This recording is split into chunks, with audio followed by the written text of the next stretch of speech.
ইমন, ৩টি আসনে গেজেট প্রকাশ হবে না, কারণ কি? এর ব্যাখ্যাটা করতেন যদি আপনি বলতেন। পারভেজ, মূলত 299টি আসনের নির্বাচন হলেও চট্টগ্রাম 2, চট্টগ্রাম 4 এবং শেরপুর 2 এই 3টি আসনের নির্বাচন মানে ফলাফল ঘোষণার বিষয়ে আপিল বিভাগের একটি সিদ্ধান্ত, সেটি হলো চট্টগ্রাম 2 আসনের যিনি প্রার্থী সরওয়ার আলম, যিনি বিএনপির প্রার্থী, এবং চট্টগ্রাম 4 আসনের বিএনপির প্রার্থী আসলাম চৌধুরী, তাদের বিরুদ্ধে ঋণ খেলাপির অভিযোগ এনে ওই আসনের জামায়াত মনোনীত প্রার্থী তিনি একটি রিট দায়ের করেছিলেন হাইকোর্টে। পরে সেটি সমাধান না হয় সেটি আপিল বিভাগে যায়, অর্থাৎ আপিলের অনুমতি চেয়ে আবেদন করা হয়।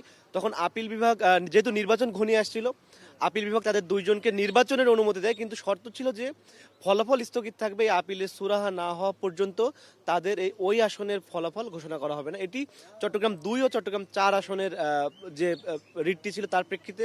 এরপর চট্টগ্রাম 2 আসনের প্রার্থী যিনি ফাহিম চৌধুরী, বিএনপি মনোনীত প্রার্থী, তার বিরুদ্ধে ওই আসনের জামায়াতের প্রার্থী একটি রিট দায়ের করেছেন, যেটি দ্বৈত নাগরিকত্বের অভিযোগ এনে করা হয়েছিল। হাইকোর্টে তার সমাধান না হলে এটি আপিল বিভাগে আপিলের অনুমতি চেয়ে একটি আবেদন করা হয়।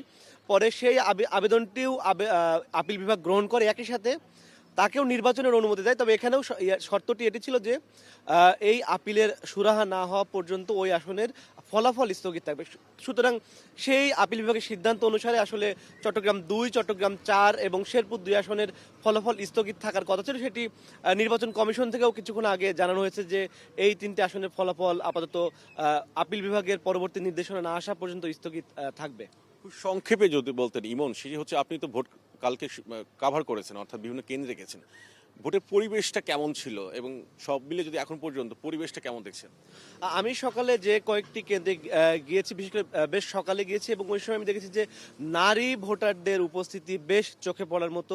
এবং আমি ভিকারুন্নেসা নুন স্কুল অ্যান্ড কলেজে সকালে গিয়েছিলাম, সেখানে যিনি ইসি সানাউল্লাহ তিনিও গিয়েছিলেন এবং তিনি পরিবার সহ গিয়েছিলেন। তার স্ত্রী গিয়েছিল, তার নাতি গিয়েছিল, মানে একটা উৎসব মুখর পরিবেশে গিয়েছিল। এবং অন্যান্য অনেকেই এভাবে আর কি পরিবার নিয়ে গেছে, এবং তুলনামূলক নারী ভোটারদের অন্যান্য আসনে বেশ উপস্থিতি বেশ ভালো ছিল। এবং এছাড়া অন্য যে আসনগুলোতে গিয়েছে, আমার কাছে মনে হচ্ছিল যে উৎসব মুখর পরিবেশেই ভোটাররা ভোট দিয়েছে এবং তারা দিনটিকে উপভোগ করেছে, অন্যান্য উৎসবের মধ্যে উপভোগ করেছে।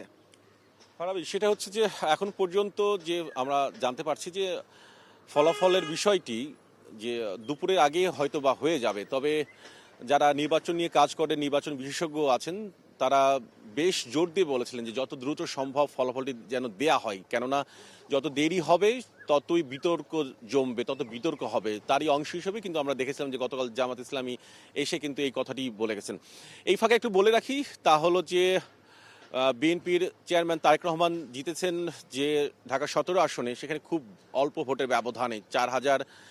এবং শুধু এইটি না, যদি ঢাকা 13 আসন বলি, সেখানে ববি হাজ্জাজ জিতেছেন মাত্র 2,300 ভোটে। এবং একই সঙ্গে এইরকম কিন্তু ফারাবি যে বাংলাদেশের যে এবার নির্বাচন হলো, বেশ কিছু আসনে দেখা গেছে ভোটের যে পার্থক্য, কোথাও 2,000, কোথাও 3,000, 4,000, 5,000, খুবই অল্প ব্যবধানে। এবং একটি আসনে দেখা গেছে যে 500 ভোটের ব্যবধানে জয় পরাজয় হয়েছে।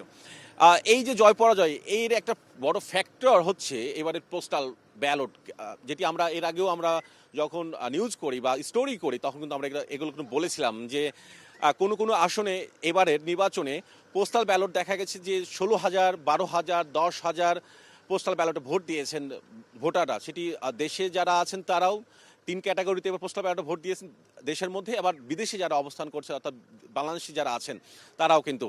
যে কারণে নির্বাচন কমিশনও এই কথাটিও বলছেন এবং বিশেষজ্ঞ তারাও বলেছেন যে পোস্টাল ভোট জয় পরাজয়ের ব্যবধান গড়ে দেবে।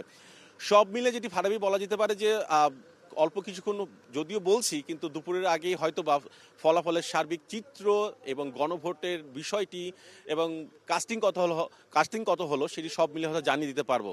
ফারাবি, অনেক ধন্যবাদ।